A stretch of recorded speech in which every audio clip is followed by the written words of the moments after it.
అందుకే రేవంత్ రెడ్డి గారు బీపీ పెంచుకొని ఆగమాగం కాకు, నీవు బీపీ గోలు వేసుకో, మంచిగా సల్లకు కూసో, నీకు మా వైపు నుంచి ఏం ప్రమాదం లేదు. నీకు ప్రమాదం అంటూ ఉన్నదంటే నీ పక్కన కూర్చొని నీ కాంగ్రెస్ వాళ్ళతో ఉన్నది తప్ప మా నుంచి నీకేం బాధ లేదు. నువ్వు 5 ఏళ్లు కొనసాగు, నువ్వు అట్లే ఉండు. 420 హామీలు ఇచ్చినావు, 1 కాదు 2 కాదు 420 హామీలు ఇచ్చినావు. ఆ 420 హామీలు నిలబెట్టుకోకపోతే ఎంబడబడతాం, ఎంటాడతాం, ఇడిచిపెట్టమనే మాట కూడా నేను విజ్ఞప్తి చేస్తా ఉన్నా. మిత్రులారా, మీ అందరికీ నేను ఒకటే కోరేది, ఈరోజు మార్చి 7వ తారీఖు సరిగ్గా రేవంత్ రెడ్డి ప్రభుత్వం వచ్చి 90 రోజులు నిండిన రోజు ఈరోజు. మార్చి 17 నాడు 100 రోజులు నిండుతుంది. 100 రోజుల్లో చాలా చేస్తా అని చెప్పిండు రేవంత్ రెడ్డి గారు. ఏమేం చెప్పిండు ఒకసారి యాద్ చేసుకోండి. కేసీఆర్ బిచ్చమేసినట్టు ఇస్తున్నాడు 10,000 రైతు బంధు. నేను రాగానే 15,000 ఇస్తా, మీరొక్క 10 రోజులు ఆగితే నేను 15,000 రూపాయలు మీ ఖాతాలు ఇస్తా అన్నాడు. రైతు బంధు కాదు, రైతు భరోసా అన్నాడు. వచ్చిందా భరోసా? వచ్చిన రైతు బంధు?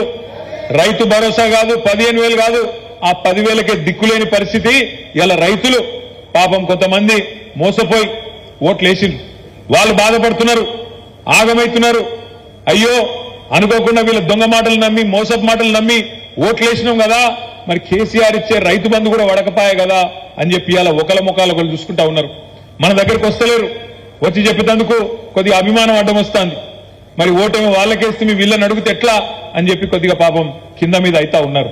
వాస్తవం ఏంటి అంటే ఈ ముఖ్యమంత్రి గారికి ఈ రోజు వరకు కనీసం రైతు బంధు ఇచ్చే ముఖం కూడా లేదు, రైతు బంధు ఇచ్చే తెలివి కూడా లేదు అనే మాట ఇలా గ్రామాన రైతులే చర్చ పెడుతున్న మాట వాస్తవం అని చెప్పి కూడా నేను మాట్లాడుతా ఉన్నా, నేను విజ్ఞప్తి చేస్తా ఉన్నా.